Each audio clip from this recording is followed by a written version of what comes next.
बता रहा हूँ मैं अगली बार मैं आपको बुलाऊंगा नहीं, मैं भी आपको उठा के बाहर फेंक दूंगा। बाहर कैसे फेंक मैं बिल्कुल फेंक दूंगा। मेरे डिबेट में बदतमीजी मत कीजिए। बदतमीजी माफी चाहता हूँ हाजी खान जी, मेरी डिबेट्स में कोई पर्सनल किसी के ऊपर मैं आपके ऊपर डिबेट में मैं माफी चाहता हूँ। आप सर जाइए, आप जाइए सर, आप जाइए सर, मैं माफी चाहता हूँ। साथ रहने की तो इनकी हाथ तौबा मच रही है। सर से लेकर पांव तक इन्हें मिर्चियां लग रही हैं। आज भी सुप्रीम कोर्ट ने औरत की महिला के हक में फैसला दे दिया। तो मुद्दे पे बहस नहीं करनी तो मैं आपको शुक्रिया कर दूंगा। मैं आपको शुक्रिया कर दूंगा। आप मुद्दे पे बहस नहीं कर रहे, आप मुद्दे पे बहस नहीं कर रहे। इन्हीं कट्टरपंथियों की वजह से उस तरह की बहस मत कीजिए। सैयद जवाद जलील होने के लिए मत आया करिए मेरे प्रोग्राम में। अगर विषय पे डिबेट करनी हो तो जरूर करिए, अगर कुछ हो तो जरूर बोलिए। पहले चलेगा सुप्रीम कोर्ट, अब गुजरात, इधर उधर हद होती है बेशक। नमस्कार दोस्तों, स्वागत है आपका एक नए जोरदार धमाकेदार डिबेट वीडियो में। आज से 40 साल पहले दोस्तों राजीव गांधी जो 400 सांसदों के साथ प्रधानमंत्री बने थे, उन्होंने सुप्रीम कोर्ट के एक फैसले को पलट दिया था। कट्टरपंथी जो लोग होते हैं उनके दबाव में वो फैसला ये था कि शाहबानो केस को तलाक के बाद 180 रुपया महीना मुआवजा मिलना था। तो दोस्तों अब उसी केस को उलट कर रख दिया है सुप्रीम कोर्ट ने। सुप्रीम कोर्ट ने ये कहा है कि अब जो भी किसी भी कास्ट धर्म से कोई मतलब नहीं, जो भी तलाकशुदा महिला होगी उसको उसका मुआवजा मिलना जरूरी है। तो दोस्तों इसी टॉपिक पर ये डिबेट है। डिबेट में आप देखोगे जो सैयद जवाद राजनीतिक विश्लेषक बन के बैठे हैं, वो ऐसी क्या बात बोल देते हैं कि जो अशोक श्रीवास्तव है ये टीवी डिबेट के एंकर, वो उनको बुरी तरह धुन देते हैं। लास्ट में दोस्तों ये जो मुस्लिम स्कॉलर बैठे हैं, इन्हें तो भी कुछ ऐसी ही अनर्गल बातें कह दी कि जिससे अशोक श्रीवास्तव का पारा चढ़ गया और उन्होंने तो इसको डिबेट से ही भगा दिया, वो भी माइक निकालकर खुद अपने हाथों से। तो दोस्तों डिबेट पूरी इंटरेस्टिंग है, जबरदस्त से तोड़फोड़ है। आप पूरा डिबेट देखिए, आपको आनंद भरपूर आने वाला है। तो दोस्तों शुरू करते हैं डिबेट वीडियो, लेट्स स्टार्ट। बहुत दिन हो गए हैं, मजा नहीं आ रहा है। अभी मजा आएगा ना भिड़ो। पिक्चर चालू करो बे। सैयद जवाद जी, आपको भी लगता है वो काला अध्याय जो राजीव गांधी ने 40 साल पहले लिख दिया था, वो जो एक भारत की आत्मा पर एक कलंक था, बोझ था, वो बोझ खत्म हो गया? सुप्रीम कोर्ट के दोनों जजों ने एक जो है अपना डिसीजन दिया, लेकिन भारतीय जनता पार्टी कैसे इस पे जो है उत्साहित हो रही है उसको देखने वाली बात है। वैसे तो कई बार सुप्रीम कोर्ट ने बहुत कुछ बोला है, उस पर भारतीय जनता पार्टी आज तक नहीं बोलती। अब देखिए आप किस तरीके से लोकतंत्र लूटा गया और चंडीगढ़ को लेकर के बोला गया। ना भारतीय जनता पार्टी के बड़े वरिष्ठ नेता बोले, ना सुधांशु भाई बोले, ना अमित शाह साहब बोले, ना माननीय प्रधानमंत्री जी बोले। उस पर भी बोलना चाहिए थे। जलीकुट्टू पे भी जो है सुप्रीम कोर्ट ने बहुत कुछ बोला था, सबरीमाला पे भी बहुत कुछ सुप्रीम कोर्ट ने बोला था, तब तो भारतीय जनता पार्टी स्वागत नहीं कर रही थी। आज एक डिसीजन दिया है, तो देखिए डिसीजन कोई भी सुप्रीम कोर्ट का जो है वो अभेद नहीं होता। एक छोटा सा सवाल, क्या आपको आपत्ति है बीजेपी ने इस पर स्वागत किया, तो आपको इस बात पे आपत्ति है कि इस फैसले का बीजेपी स्वागत कैसे कर सकती है? नहीं देखिए मेरा कहना यह है सुप्रीम कोर्ट जरूर सुप्रीम होती है और सामान्य होती है, लेकिन सुप्रीम कोर्ट का कोई भी फैसला अभेद नहीं होता। कोर्ट का फैसला अभेद नहीं था, और एक बार फिर से जो है, क्योंकि उस समय राजीव गांधी की सरकार थी, पूरी तरह से कांग्रेस बहुमत में थी, और इसलिए सुप्रीम कोर्ट के फैसले की धज्जियां उड़ा दी गई। आज भी आप उसी मानसिकता से पूरी तरह से ग्रस्त दिख रहे हैं कि सुप्रीम कोर्ट का फैसला अभेद नहीं होता। अभी आप सुप्रीम कोर्ट की शान में बहुत कुछ कह रहे थे, लेकिन अब आप कह रहे हैं सुप्रीम कोर्ट का फैसला अभेद नहीं होता। और खासतौर पे पर्सनल लॉ के अंदर, खासतौर से मुस्लिम कम्युनिटी के अंदर शादी एक कॉन्ट्रैक्ट है, जन्मों जन्मों का साथ नहीं है हमारी। अब आप कह रहे हैं कि अगर कोई महिला शादी करती है उसके लिए गुजारा बच्चा बिल्कुल होना चाहिए, इसमें कोई आपत्ति नहीं, लेकिन उसकी एक हद तो होनी चाहिए। कहां तक होनी चाहिए, उसकी एक लिमिट तो होना चाहिए। अब ऐसा नहीं कहीं महिला दूसरे के साथ शादी करके रह रही है और जो हस्बैंड पहला वाला है वो लगातार गुजारा भत्ता दिया जा रहा है, फिर वो दूसरे को छोड़ करके तीसरे तरतीब है दूसरा वाला और दोनों जो है गुजारा भत्ता दिया जाए। इसके अंदर एक समय जो है वो मुझे लगता है, मेरा एक सजेशन ये है कि उससे एक टाइम ड्यूरेशन जो है वो डिसाइड करना चाहिए कि कितने टाइम ड्यूरेशन दें। हालांकि इज्जत का वक्त जो है वो दे रखा है 90 से 100 दिन का, तीन महीने वो आप पर्याप्त मानते हैं? इज्जत का वक्त पर्याप्त मानते हैं? 3 महीने के लिए दे दो 180 रुपया, उसके बाद जाए वो बाढ़ में, उसको आप दुरुस्त मानते हैं? सुनिए देखिए 180 रुपए जो है जिस वक्त में दिया नहीं, मैं एक उदाहरण के तौर पर सुनिए, अरे सुनिए, बात को उलझाइए मत सर, मेरे पास समय कम है, बात को उलझाइए नहीं, मैं सीधा पूछ रहा हूँ, 3 महीना आपको पर्याप्त लगता है इज्जत का? इसीलिए कह रहे 1986 के अधिनियम को सुप्रीम कोर्ट ने खारिज नहीं करा है। अच्छा, यही तो बता रहा हूँ आपको। अच्छा, बताइए सुप्रीम कोर्ट। ओके, ठीक है, मैं निगत अब्बास आपके पास आ रहा हूँ। 1986 के अधिनियम को खारिज नहीं किया है। और ये जो है इसका फायदा मुस्लिम जो कट्टरपंथी हैं वो इसका उठाने की कोशिश करेंगे। ये बात साफ हो गई है कि वो कहेंगे कि भाई सुप्रीम कोर्ट का, हालांकि हमको तो फैसला समझ में आया, बाकी सब लोगों को समझ में आया, उन्होंने कहा हर महिला गुजारा भत्ता की हकदार है, तो एक लाइन का फैसला ये समझ में आया। एक मिनट रुकिए सर, एक मिनट रुकिए। लेकिन वो कह रहे हैं कि ये वो 86 वाला नहीं हुआ है, तो मतलब उन्होंने एक 86 वाले पे कट्टरपंथियों की निगाह अब भी है।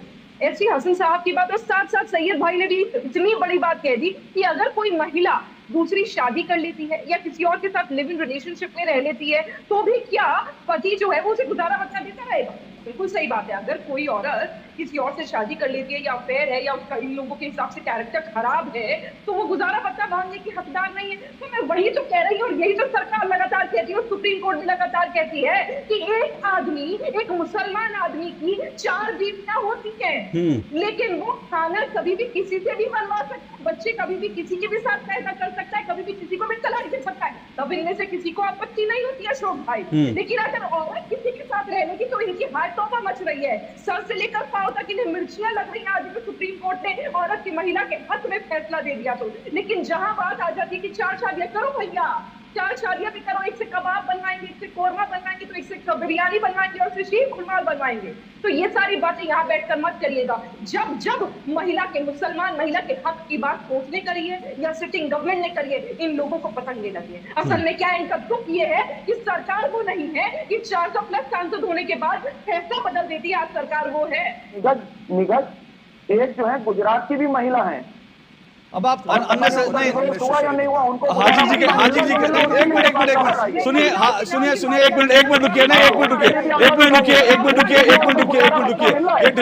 ये डिबेट को इधर उधर ले जाने की कोशिश मत कीजिए, आप पहले भी कर चुके हैं, पहले भी कर चुके हैं। एक मिनट रुकिए, मुझे सुनिए मेरी बात, सुनिए सैयद जवाद सुनिए। अगर मुद्दे पे बहस नहीं करनी तो मैं आपको शुक्रिया कर दूंगा, आप मुद्दे पे बहस नहीं कर रहे, बहस नहीं कर रहे। इन्हीं कट्टरपंथियों की वजह से उस तरह की बहस मत कीजिए, कि मुझे आपको अपने शोर से भगाना पड़े। आप ऐसा काम मत कीजिए मुझे आपको जलील करना पड़े। इनकी आवाज नीचे करिए, इनकी सैयद जवाद जलील होने के लिए मत आया करिए मेरे प्रोग्राम में। अगर विषय पर डिबेट करनी हो तो जरूर करिए, अगर कुछ हो तो जरूर बोलिए। पहले चलेगा सुप्रीम कोर्ट, अब गुजरात, इधर उधर। हद होती है बेशर्मी की। देखिए अशोक भाई, तलाक होने के बाद औरत को 4 महीने के बाद शादी कर लेना चाहिए। इस 4 महीने 10 दिन इस्लाम ने ऐसे ही नहीं दिया, एक सिस्टम है इस्लाम का कि औरत को तनहा नहीं रहना चाहिए, ना बाप पर बोझ बनना चाहिए, ना अपने ससुराल के लोगों पे बोझ बनना चाहिए, ना ही शौहर पे बोझ बनना चाहिए। फैसला तो महिला करेगी ना, वो 4 महीने बाद शादी करेगी नहीं करेगी। सरकार, सुप्रीम कोर्ट का आदेश तो आ गया और उस आदेश का पालन करना पड़ेगा देश के लोगों को। सरकार जो आदेश देती है, सुप्रीम कोर्ट जो आदेश करना पड़ता है, इस्लाम ने तो कहा है कि जिस मुल्क में रहो उस मुल्क की संविधान को मानो। इसलिए ये बात इसलिए कही जा रही है कि सबरीमाला में सुप्रीम कोर्ट का फैसला माना नहीं गया अशोक भाई। आज तक महिलाएं दाखिल नहीं हुई, ऐसे ही मुसलमानों को आपने फैसला कर दिया। अब उनकी जिम्मेदारी बनती है उन औरतों की जिनके ऊपर, जिनको तलाक है, जो अपने वालिदैन के पास बैठी है, कि वो कोर्ट जाए। और वो कह रहे हैं कि अगर जो महिलाएं पसंदीदा कोर्ट जाना चाहती है वहां फैसला करा लें, जो कोर्ट में आना चाहते हैं वो कोर्ट में फैसला करा लें। उसमें ना तो किसी हिंदुस्तानी ने अब तक कोई बयान दिया सुप्रीम कोर्ट के खिलाफ, कोई बयान उसके फैसले पर। सुप्रीम कोर्ट हमारा सबसे बड़ा संवैधानिक कोर्ट है, उसके फैसले को मानने को तैयार है हिंदुस्तान। अगर इस्लाम को नुकसान पहुंचाने के लिए कोई अगर फैसला दे रहा है तो चाहे वो कोई भी हो। अब आप दो तरफा बात कर, आपको लग रहा है सुप्रीम कोर्ट ने कहा इस्लाम को मैंने ये नहीं कहा, जो लोग खुश हो रहे हैं। मैं पूछ रहा हूं भारतीय जनता पार्टी सबरीमाला पे क्या कह रही है? वो मैं जवाब ले लूंगा, लेकिन आप शबरीमाला मामले को लेकर बार बार उठते हैं कि शबरीमाला पर भी तो सुप्रीम कोर्ट ने फैसला सुनाया था। देखो सुप्रीम कोर्ट का हमने विरोध किया है क्या? सुप्रीम कोर्ट का फैसला का स्वागत किया है। नहीं भाई, इसमें भारतीय जनता पार्टी, देखिए ऐसा है हार्दिक भाई कि Bharatiya Janata party, Congress, supreme court किसी एक पॉलिटिकल पार्टी पे लागू नहीं होती है, सुप्रीम कोर्ट किसी एक वर्ग पे लागू नहीं होती है। सुप्रीम कोर्ट का निर्णय पूरे देश में लागू होता है। और आप कहते हैं सुप्रीम कोर्ट का निर्णय आपको स्वीकार नहीं, तो कहाँ जाइएगा? ICJ जाइएगा। भारतीय जनता पार्टी को यह अधिकार है कि सुप्रीम कोर्ट के फैसले को यूं कहे कि हमने किया है। आपसे जवाब दीजिए, 40 साल से जिसकी बीवी घर के अंदर नहीं है वो क्या करेंगे? 40 साल से जिनकी बीवी घर के अंदर नहीं है वो क्या करेंगे? सुनिए हाजिर खान, मैं 1 मिनट रुकिए, मैं हाजिर खान 1 मिनट, मैं आपको कैसे? नहीं हाजिर खान 1 मिनट, बीवी घर से हाजिर भाग खान गई 1 मिनट, हाजिर खान 1 मिनट, चुनाव में हाजिर लिख रहे हो खान हमारी हाजिर बीवी खान है, 1 मिनट, चुनाव हाजिर के खान अंदर लिख रहे हो हाजिर बीवी खान, हमारी, मेरे और डिबेट में बात- कोई बदतमीजी नहीं, सर, मेरी डिबेट में कोई बदतमीजी नहीं। हाजिर खान सुनिए, हाजिर खान, मैं अभी आपको डिबेट से बाहर जाने के लिए कह दूंगा। मैं आपको पहले भी कह चुका हूं, अभी आपको, मेरी डिबेट में कोई बदतमीजी नहीं, मेरी डिबेट में कोई बदतमीजी नहीं, मेरी डिबेट में कोई बदतमीजी नहीं। मैं आपके घर के बारे में बात नहीं कर रहा हूं, मैं आपकी बीवी के बारे में बात नहीं कर रहा हूं। आप जाइए, चलिए हाजिर खान जी, चलिए उठिए आप जाइए, हाजिर खान जी उठिए जाइए। अगर बदतमीजी करनी है हाजिर खान, अगर बदतमीजी करनी है, अगर बदतमीजी करनी है, अगर बदतमीजी करनी है तो आप मेरे डिबेट से निकल जाइए तुरंत। मैं आपको बता रहा हूं, मैं अगली बार मैं आपको बुलाऊंगा नहीं, मैं अभी आपको उठा के बाहर फेंक दूंगा, मैं बिल्कुल फेंक दूंगा। मेरे डिबेट में बदतमीजी मत कीजिए, बदतमीजी मत कीजिए मेरी डिबेट में, मेरी डिबेट में बदतमीजी मत कीजिए हाजिर खान, मेरी डिबेट में बदतमीजी मत कीजिए, कोई बदतमीजी मत कीजिए मेरी डिबेट में। मैं पहले भी बोल चुका हूं, मैं पहले भी बोल चुका हूं, मेरी डिबेट में कोई बदतमीजी नहीं। आपको मैं पूरी बात कहने का मौका दूंगा, लेकिन बदतमीजी नहीं। मैंने बदतमीजी किया? आपने बदतमीजी करी है। क्या बदतमीजी? मैंने फिर अब आप बदतमीजी मत करिए, बेवजह बदतमीजी करेंगे। मुझे शर्म आ रही है कि मैं आपके साथ बैठा हूं। शर्म आप आपको आना चाहिए, बात कर रहे हैं, आपको आना चाहिए शर्म। आप प्रधानमंत्री नहीं सुनिए हाजिर खान जी, हाजिर खान जी मैं माफी चाहता हूं, मैं माफी चाहता हूं, मैं माफी चाहता हूं हाजिर खान जी। मेरी डिबेट्स में कोई पर्सनल किसी के ऊपर, मैं आपके ऊपर डिबेट में मैं माफी चाहता हूं। आप सर जाइए, आप जाइए सर, आप जाइए सर, मैं माफी चाहता हूं, मैं माफी चाहता हूं। आप बैठिए, आपका माइक मैंने हटा दिया। मुद्दे पर बातचीत कीजिए, सही बात कीजिए। चलिए क्या बात कर रहे हैं? हाजिर खान आप इनको मत बोलिए कुछ, इनका माइक मैंने हटा दिया। मेरी डिबेट में कोई बदतमीजी करे ये मुझे बर्दाश्त नहीं है। मैं सबको टाइम दूंगा, मैं सबको पूरा टाइम दूंगा, लेकिन कोई बदतमीजी करे ये मुझे कतई बर्दाश्त नहीं है। उल्टी बातों का सीधा जवाब, पीछे मुड़ो कान पे लात।